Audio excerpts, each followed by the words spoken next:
guys, I'm back. Again, I'm supposed to do my intro. I don't know why I keep saying that every time, but I'm Crystal. I'm telling my real life story. The fictional crank books were based on my story, and so I'm going through my real life story, and then at the end of all this, we're going to try to do some live streaming and bring some other people's stories in and see what we can do about reaching more people and being a little bit more helpful in the world. Okay, so when we left off, I was in jail again.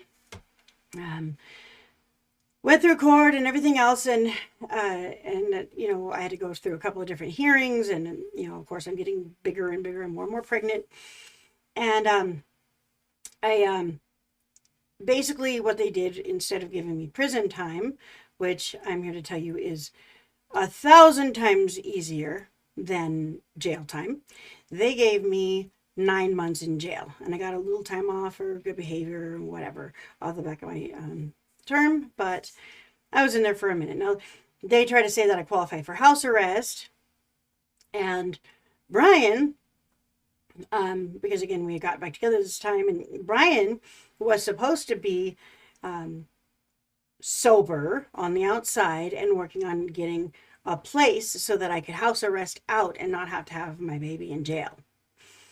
And he said he was working on getting a place, but what he did actually was went and got himself a job at Sonic, which barely paid anything. Lived in a friend's garage, did not even try to get a place, did not get anything for me or the baby. And he supposedly gave all the money he made at Sonic to the people that he was staying with, which I know he gave them some, but I know it's a crock of shit about the rest, because I can tell when he's high, and I know he was still high the whole time. For a fact. In fact, I've had it confirmed by some of his friends, quite by accident. They didn't know his lies, and they basically spilled out the truth later on down the road. But I had my suspicions anyways.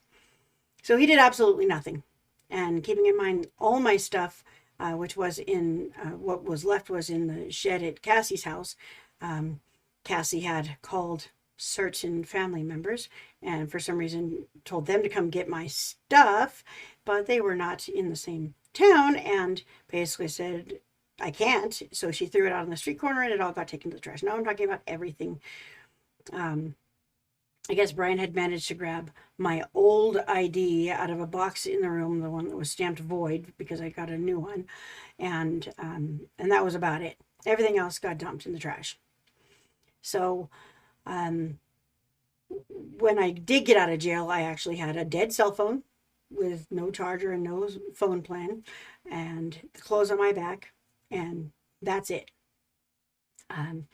There was actually a friend of mine in jail put a little bit of money on my books at the very end so that I would have some walking around money when I got out. So I had about $150 to work with when I got out. But Brian, one time in the months that I was in there, one time put $30 on my books.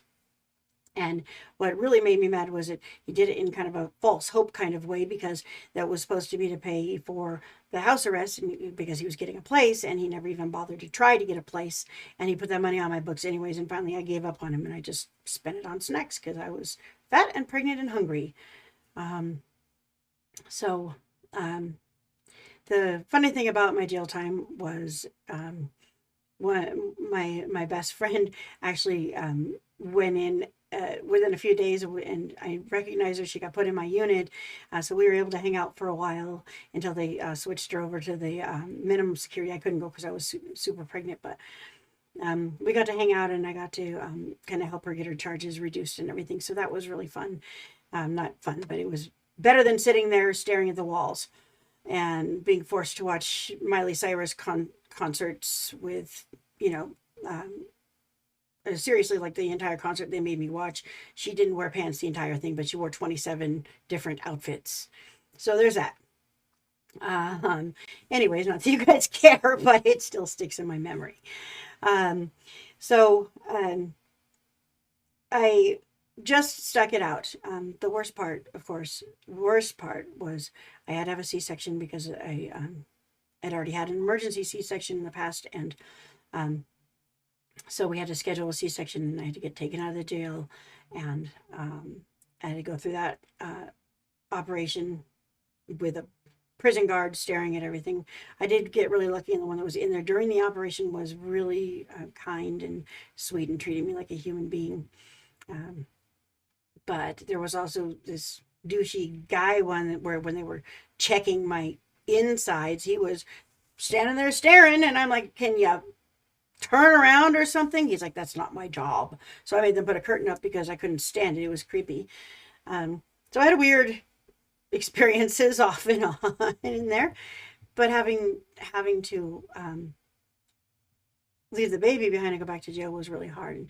And again, the arrangements were Brian was supposed to have a place by then, and he was going to come and pick up the baby, and so that I could get out and be with the baby and everything would be good.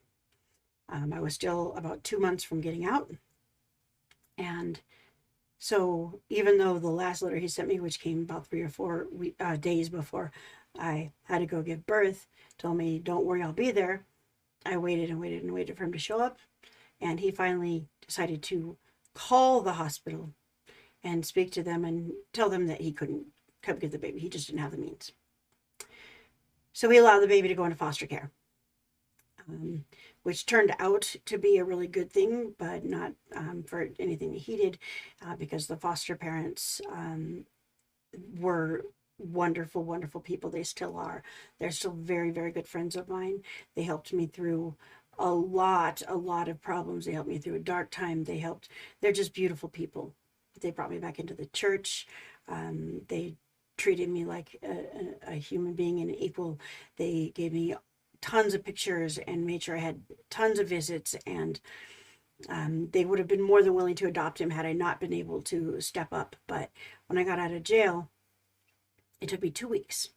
I got Brian actually showed up at the Nugget where he was supposed to meet me, but then I found out that he had moved from the friend's garage into the dining room of another friend's house, so that's where I had to stay for a couple of days.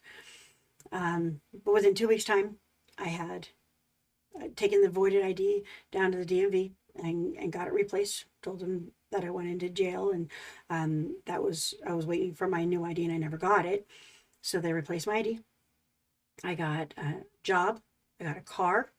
I got an apartment. My social security card. Got my taxes filed that hadn't been filed because I was sitting in jail. I got a tax return within 3 days because there was nobody else filing in July or whatever it was. So I managed to get both of us, and I don't even know why I included him all this, because I was still deeply angry at him for just dropping the ball and not even caring. And of course, he was like super weird and grumpy the first 3 days, but that's of course because he was coming down and didn't want me to know, so he was trying really hard to hide it. But yeah, within 2 weeks' time, I had us all set up. In fact, I got us both jobs. It was just a cheap little beat up car, but it ran around town, a little Daewoo. And that car actually ran for about 3 years before the engine finally gave out. So it was really helpful, and it helped save us a little bit. And we were only doing phone surveys, but it was better than nothing. And then managed to go up to like phone sales later and make a lot more money. But it was a start. And I also took it upon myself. I took parenting classes for the little guy. Those were court ordered. And then I took 3 more separate parenting classes for each of the age ranges of my other 3 kids by choice. I took them all to try to assure that I would get my kids back and I had everything in order. And the Child Protective Services basically said I got my child back in record time, that the amount of parents that even get their child back in under a year are less than 10%. And I got him into unsupervised visits within 3 months, completely unsupervised. Got to have him overnight and everything. And within like 5 or 6 months, I had my case closed and I had him back with me permanently.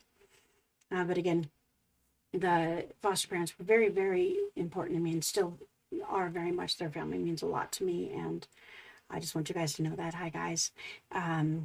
You guys did everything for me, and that means everything to me. So I made sure to keep Casey in their lives and make sure that he didn't lose them or forget them, because they're just wonderful, wonderful people. They've helped a lot of children. They've adopted actually several children, plus have one of their own, and they're just beautiful people. Um, so everything went good for a little while. We No, I stayed sober. I have not been high since, period. I have not even dabbled a little bit, have not smoked weed. I've drank a couple of times, but drinking is not my issue. I have never been drunk since. I do not get drunk. I will have, a glass of wine at a celebration for an occasion once in a while. But that's about it. I don't do anything that puts me under the influence. Now, again, like the brain damage thing was mentioned, I did go see doctors, got checked out. I did counseling, drug counseling and therapy, and I was diagnosed with obsessive compulsive disorder, which is something I've always had, but the meth use, I'm sure, intensified it quite a bit. But they wanted to put me on medication, and I tried one of them, and it made me feel like a corpse. And so I made the decision to actually look up videos and get some advice as to how to control it on my own. And I control it on my own. There's certain coping mechanisms that you can do to help relieve some of the kind of tendencies, and it helps. And sometimes I have to just get up if it's driving me insane that a cabinet's open or something. Sometimes I just gotta get up and shut the cabinet and go on with my life. It's weird what you obsess on and what doesn't bother you at all. It's something that I am still trying to puzzle out myself, and it's been years. But I'm getting there. I'm probably more annoying than anything else to anybody.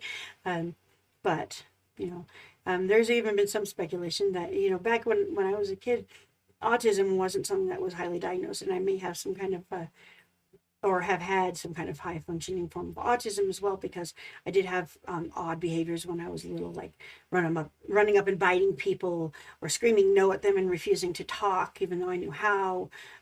Little things like that where I may have been low on the spectrum, and it's entirely possible because that was something that wasn't even diagnosed at all when I was young. So times changed. Anyways, so we, moved up on the ladder, and everything was really good for a few years, a couple of years anyways. My dad died not too much longer after that, about a year and a half after that. Actually just had the 7th anniversary of his death, and it was pretty devastating because he was actually planning a trip to come and see me in like 2 weeks. And so I missed that, but at least I got to talk to him a lot, and I did see him a couple times, like I said, but that was devastating to me.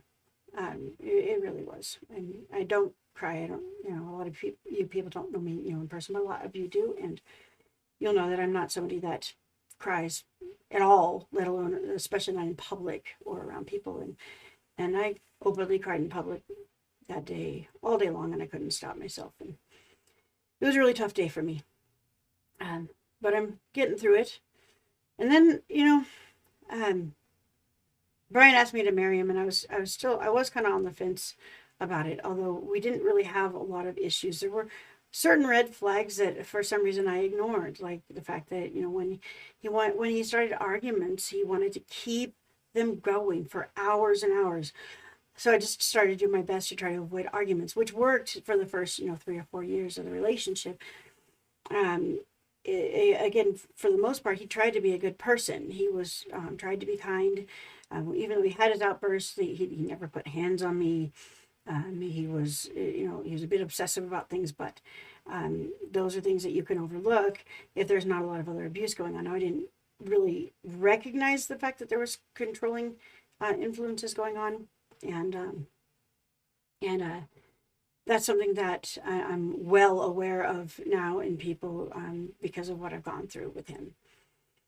And that's about all the time we have for today. I'm going to kind of stop right there because this is just before the relationships started to get bad.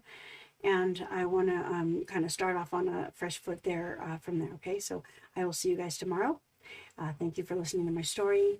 Please remember, make sure to like and subscribe, share like crazy. I'm trying to get out there, and we have a few more days to get through everything, and then I want to start coming up with a plan to expand. So if you guys have any ideas, please private message me, send some messages in the comments. If any of you would like to tell your story, please let me know. You can even message me, and you can send me your own videos, and we can post them. And whatever you guys would like to do, or if you'd like to live talk to me, or whatever you guys think is the right thing to do after the story is through. And I'm going to take some advice here, and we're going to try to get out there, okay? All right, guys, I will see you guys tomorrow, and I hope you guys have a great day.